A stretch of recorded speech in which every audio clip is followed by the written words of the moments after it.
Class 12th business studies chapter चल रहा था हमारा योजनाओं के प्रकार या टाइप्स ऑफ प्लान। इसका पार्ट नंबर 5 पर आते हैं। हम लोगों ने कार्यविधि के बारे में पढ़ लिया, रूल्स के बारे में पढ़ लिया। अब उनका अंतर हम डिस्कस करते हैं। तो पहला पॉइंट हमारे को अंतर में आ जाएगा अर्थ या फिर मीनिंग। कार्यविधि क्या होती है? ये प्रबंधकों के द्वारा उठाए जाने वाले कदमों का क्रम होता है कि पहले क्या क्रम किया, पहले क्रम में क्या चीज़ आएगी, फिर क्या चीज़ आएगी, फिर क्या चीज़ आएगी। It's an sequence of the steps taken by the management. उसके बाद सेकंड में रूल्स में आप लिखेंगे ये किसी कार्य को करने या ना करने के लिए निर्देश होते हैं। It's an direction to either do or not a specific job. जैसे एग्जांपल के लिए नो स्मोकिंग ये हमारी कंपनी का रोल हो सकता है। उसके बाद में अगला हमारा आ गया पार्ट या फिर भाग। जो कार्यविधि होती है नियम का भाग नहीं होता, it's not an part of the rule. जबकि रूल जो होता है ये कार्यविधि का भाग होगा कि जब हम एक कार्य को कर रहे होंगे तो हमारा नियम वहाँ पर ये है। इसे हम बोल सकते हैं कि कार्यविधि का भाग जो है वो नियम या रूल हो सकता है। It can be A part of the procedure. Third point है हमारा क्रम या फिर ऑर्डर। इसमें तिथि अनुसार जो है इसकी व्यवस्था की जाती है। Activities are arrange in the chronological order की पहले ये काम जो है इतनी डेट तक तो ये काम करेंगे, उसके बाद में ये काम करेंगे, फिर ये काम करेंगे, तो ये हमारा क्रम हो सकता है एक्टिविटी। उसके बाद में नियम की यदि हम बात करें तो इसमें समय का कोई क्रम नहीं होता। No sequence or the date of chronological order is followed in the rules. उसके बाद है स्वेच्छा या डिस्क्रिशन की बात करें तो कार्यविधि जो होती है इसमें स्वेच्छा प्रदान होती है। Discretion is allowed in procedure. थोड़ी बहुत हम अपनी इच्छा का प्रयोग कर सकते हैं, क्रम हमें वही मानना होगा। जबकि रूल जो है इसमें ये दृढ़ होते हैं, इसमें कोई स्वेच्छा का स्थान नहीं होता। These are rigids and no discretion is allowed. उसके बाद में अगला हमारा है रूल और मेथड में अंतर। नियम और पद्धति में अंतर क्या है? तो पहला दिया गया प्रकृति। नियम की बात करें कि विशेष परिस्थिति में कुछ करना है या नहीं करना, ये हमको बताते हैं नियम। It tells us under the specific condition what to do and what not to do. जबकि मेथड्स की हम बात करें तो क्रिया को करने की प्रमाणिक ढंग ये बताता है कि ये हम जो काम करेंगे ये आप इसी तरीके से करेंगे, ये बेस्ट मेथड है। It test the standard way to perform an activity. Second point हमारा है उद्देश्य या फिर ऑब्जेक्टिव। अनुशासन बनाए रखने के लिए नियमों का जो है लागू किया जाता है। These are objective of the rules is to maintain the discipline. जब हम पद्धति की बात करते हैं तो क्रियात्मक कार्यकुशलता को बढ़ाना। क्रियात्मक मतलब कार्य को कुशलतापूर्वक करना। To improve the functional efficiency, इसलिए हम एक मेथड सोच लेते हैं और फिर उसको लागू करते हैं जो सबसे बढ़िया हो।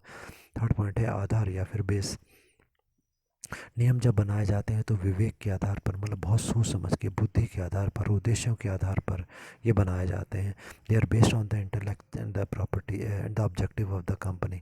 जबकि पद्धति की हम बात करते हैं कौन सा मेथड सबसे अच्छा होगा, तो इसके लिए हमारे को शोध करना होगा, रिसर्च करनी होगी, विश्लेषण मतलब गहराई से जाँच पड़ताल करनी होगी। उसके आधार पर ही हम बता सकते हैं कि ये वाला मेथड सबसे सूट करेगा।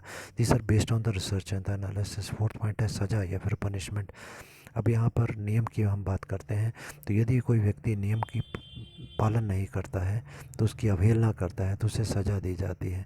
Punishment is given on ignorance of the rules. और जब हम बात करते हैं पद्धति या मेथड्स की तो इसकी अवहेलना पर सज़ा नहीं दी जाती। No punishment is imposed on the ignorance of the party. अगला हमारे को दिया गया स्वीकृति या फिर एक्सेप्टेंस। रूल्स के बारे में हम बात करते हैं तो प्रशासनिक आदेश के कारण इसकी स्वीकृति आवश्यक होती है। It's accepted because it's an सब एडमिनिस्ट्रेटिव ऑर्डर। उच्च अधिकारियों के द्वारा दिए गए ऑर्डर होते हैं, इसलिए इसकी स्वीकृति होती है, मतलब ये पहले एक्सेप्टेड होकर ही ऊपर से आते हैं। जबकि मेथड्स की हम बात करें तो इसके विवेकपूर्ण होने के कारण इसकी स्वीकृति होती है। These are accepted because they are logical. इनको इसलिए स्वीकार कर लिया जाता है क्योंकि ये बहुत सोच समझ के विवेकपूर्ण तरीके से बनाए जाते हैं। सिक्स पॉइंट हमारा है नियंत्रण या फिर कंट्रोल। इसका नियंत्रण से प्रत्यक्ष संबंध होता है। It's directly related the control. Rule से बनाए इसीलिए जाते हैं ताकि संस्था में नियंत्रण रहे। जबकि पद्धति में नियंत्रण होता है कि हम यही तरीका अपनाएंगे, परंतु बिल्कुल डायरेक्टली कंट्रोल करना नहीं होता है, तो हम कहेंगे ये नियंत्रण से अप्रत्यक्ष रूप से संबंधित है। It's indirectly related to the control. अगला है संबंध या फिर रिलेशन। रूल की हम बात करें तो इसका संबंध मानवीय साधनों से है। रूल या नियम जो होते हैं वो कर्मचारियों या प्रबंधकों या व्यक्तियों के लिए होते हैं। It's related to the human resource. जब हम मेथड की बात करते हैं कि सामान कैसे बनेगा, पहले क्या बनेगा फिर क्या बनेगा, इसका मतलब हम सामान की बात कर रहे हैं, तो ये हमारे व्यक्तियों से नहीं बल्कि भौतिक साधनों से संबंधित होता है। It's related to the physical resources. अगले टॉपिक पर हम आते हैं जिसका जो है हमारा बजट। अब बजट क्या होता है इसको हम एक दो शब्दों में समझ लेते हैं कि जैसे हम लोगों ने ये बोला, मालिकों ने ये बोला कि अब आने वाले वर्ष में, अभी सभी मैनेजर्स को मालिक पूछते हैं कि बताइए आपने आने वाले वर्षों में कार्य करके देना है हमारे को, इतना लाभ आप हमको कमा के देंगे, आप ये बताइए कि आपको खर्चा करने के लिए कितना पैसा चाहिए होगा। तो जो प्रबंधक होते हैं, हर डिपार्टमेंट का जो मैनेजर होगा, वो एक अनुमान या एस्टिमेट बताता है साल भर के खर्चे का कि इतना मुझे पैसा चाहिए होगा। ये जो एक लिखित रूप में रुपयों में वो खर्चा अपना एस्टिमेट पहले से बता देता है वर्ष के प्रारंभ में ही, उसको ही बजट कहा जाता है। तो कूंट्स एंड डोनेल के अनुसार बजट एक योजना के रूप में, अब उसने योजना बनाई क्योंकि वो भविष्य की बात है तो योजना ही हुई।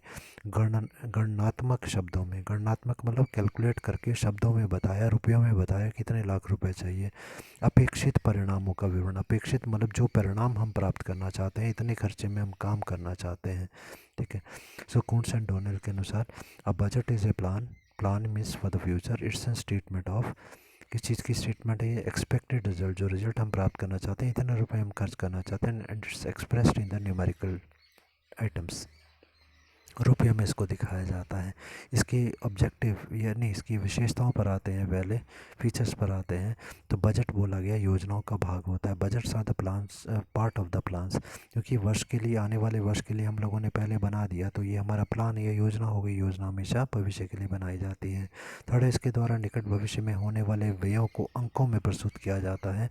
This budgets presents near future expenses in the terms of the figures, आने वाले फ्यूचर में, आने वाले वर्ष में जो खर्चे हमारे होने वाले हैं, व्यय हमारे होने वाले हैं, उनको अंकों या रुपयों में हम दिखाते हैं। थर्ड पॉइंट है, ये नियंत्रण का भी महत्वपूर्ण साधन है। कंट्रोल करने में इसके द्वारा बहुत सहायता मिलती है। It's important means of control, क्योंकि जब हम ये बोलते हैं कि भाई हमने 10 लाख रुपए हमारे को चाहिए साल भर के खर्चे के लिए, फिर जब हमने मालिकों ने बोल दिया कि ठीक है हम आपको 10 लाख रुपए देंगे, इसका मतलब ये होगा जो मर्जी हो जाए, अब उस प्रबंधक को 10 लाख के अंदर अंदर ही वर्ष भर अपने सारे खर्चे करने होंगे, चाहे और खर्चा क्यों ना उसका और ज़्यादा पैसे की आवश्यकता क्यों ना पड़ जाए, उसे और अधिक पैसा नहीं दिया जाएगा। अगला है, बजट के द्वारा पूर्व निर्धारित व्ययों की तुलना वास्तविक व्ययों से की जाती है। They provide the comparison of the pre decided expenditure with actual expenditure. पहले हमने सोचा था 10 लाख रुपए खर्चा करना, हमने बता दिया, पर बाद में हमने खर्चा कर दिया है 15 लाख रुपए का। तब दोनों में तुलना की जाएगी वर्ष के अंत में, और मालिक उनको पूछेंगे कि 10 लाख रुपए आपने बोला था 15 क्यों हो गया। अगला पॉइंट है, इसका उद्देश्य होता है व्ययों को नियंत्रित करना। It's main objective to control the expenditure. ये जो प्रबंधक हमारे हैं वो सभी इनको पूरा पूरा कंट्रोल करेंगे। अगला टॉपिक हमारा है बजट के प्रकार। तो इनको थोड़ा सा वीडियो को रोक करके पॉइंट्स को नोट कर लीजिए। अब टाइप्स ऑफ बजट्स पर हम आते हैं, और बजटों के प्रकार और डायग्राम देखें तो ये 3 प्रकार में विभाजित किया गया। समय के अनुसार वर्गीकरण, अकॉर्डिंग टू द टाइम, कार्यों के अनुसार वर्गीकरण on the basis of the functions, और अगला है लोच के अनुसार वर्गीकरण on the basis of flexibility. अब अकॉर्डिंग टू टाइम जो है इसको हमने 3 भागों में बांट दिया। लॉन्ग टर्म बजट्स, लंबी अवधि के बजट, शॉर्ट टर्म बजट, छोटी अवधि के बजट, और करंट बजट्स, चालू बजट। अब जो हमारा कार्यों के अनुसार था तो उसको हम लोगों ने अब 2 भागों में बांट दिया। एक है क्रियात्मक बजट जिसको हम फंक्शनल बजट बोलते हैं, ठीक है, और दूसरा हमारा होता है जिसको हम मास्टर बजट बोलते हैं। तो ये अब सब एक एक को थोड़ा सा देखें। क्रियात्मक बजट में कौन कौन से आते हैं। पहला आ गया सेल्स बजट। क्रिया मतलब हमारी कंपनी में जो अलग अलग क्रियाएं की जाती हैं उसी के तो विभाग बनाए जाते हैं। तो सेल डिपार्टमेंट का जो बजट हो गया वो सेल्स बजट हो गया, मतलब विक्रय बजट हो गया। उत्पादन विभाग का जो बजट हो गया वो उत्पादन बजट हो गया, प्रोडक्शन बजट हो गया। पूंजीगत बजट हमारा आ गया, कैपिटल एक्सपेंडिचर से संबंधित जो बजट होगा बड़े बड़े खर्चों का, वो यहाँ पर आ गया। कैश डिपार्टमेंट का, फाइनेंस डिपार्टमेंट का जो होगा वो कैश बजट आ गया। रोकड़ बजट हम इसको बोलते हैं। जो डिपार्टमेंट कच्चा माल परचेज़ करता है या बना बनाया सामान खरीदता है तो परचेज़ डिपार्टमेंट होता है, तो उसका परचेज़ बजट हो गया, क्रय बजट हो गया। अब इस सभी विभागों के बजटों को जब जोड़ दिया जाता है तो हमारा मास्टर बजट बन जाता है। उसके बाद में लोच के आधार पर जो वर्गीकरण हमने किया उसमें स्थायी बजट, फिक्स्ड बजट आता है, जो वर्ष के प्रारंभ में ही बनाए जाते हैं, वर्ष के मध्य में इनमें कोई परिवर्तन नहीं किया जाता, तो फिक्स बजट हमने बोल दिया। लोचशील बजट हमारे कौन से हो गए। फ्लेक्सिबल बजट वो हो गए जो कि बीच बीच में चेंजेस जिनमें की जा सकती हैं। और जो हमारी आगे जो था हमारे अकॉर्डिंग टू द टाइम, इसमें हमने देखा लंबी अवधि के जो बजट थे ये 5 से 10 वर्षों तक के हो सकते हैं। छोटी अवधि के जो बजट हमारे थे ये 1 से 2 वर्ष के हो सकते हैं। और चालू जो है वो हमारी वर्तमान आवश्यकताओं को पूरा करने के लिए बनाए जाते हैं। अगला है बजट के लाभ क्या हमारे को हो सकते हैं, तो उस पर हम आते हैं। पहला पॉइंट होता है व्यवसाय की कार्यकुशलता इसके द्वारा बढ़ जाती है। It increases the efficiency of business. जब हम बजट बना लेते हैं तो फिर हम कुशलतापूर्वक कार्य करते हैं, क्योंकि हमारे खर्चे कंट्रोल हो जाते हैं, उससे ज़्यादा खर्चा हम नहीं करते। सेकंड है सभी विभागों में समन्वय लाता है। It brings coordination in various department. सभी डिपार्टमेंट मिल करके काम करते हैं तो ये बजट का लाभ हो जाता है, क्योंकि यदि वो मिल करके काम नहीं करेंगे तो खर्चे सभी के बढ़ जाएंगे और फिर मालिकों को जवाब देना कठिन हो जाता है। थर्ड पॉइंट है विभिन्न अधिकारियों और कर्मचारियों का दायित्व निर्धारित करता है। Decides the liability of the manager and employees. जब एक विभाग का कार्य पूरा नहीं हुआ तो इसका मतलब उस विभाग में काम करने वाले सभी कर्मचारी उसके लिए जिम्मेवार हो गए।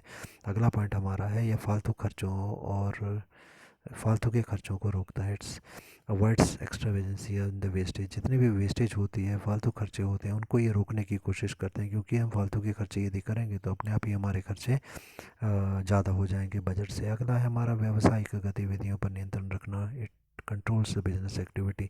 बिजनेस की गतिविधियाँ जो कंट्रोल्ड मैनर में चलती हैं, नियंत्रित होकर चलती हैं, फालतू की क्रियाएं यहाँ पर नहीं की जाती, क्योंकि यदि फालतू क्रियाएं होंगी तो अपने आप ही खर्चा हमारा बढ़ जाएगा। बजट की सीमाओं पर आते हैं तो यहाँ पर पहला पॉइंट दिया कि अत्यधिक बजट का खर्चा और डेंजर ऑफ ओवर बस्टिंग। अब ओवर बस्टिंग क्या चीज़ होती है, अत्यधिक बजट क्या होता है, हम समझते हैं।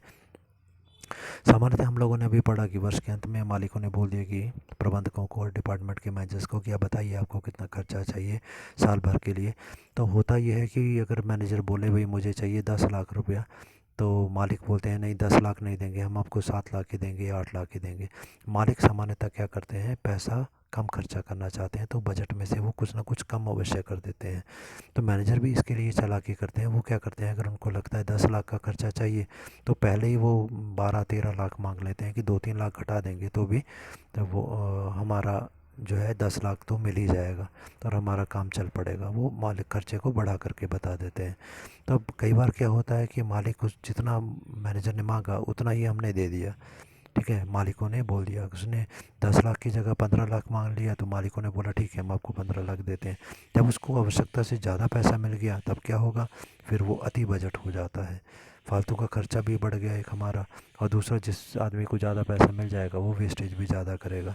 सेकंड पॉइंट है समन्वय का अभाव, लैक ऑफ कोऑर्डिनेशन।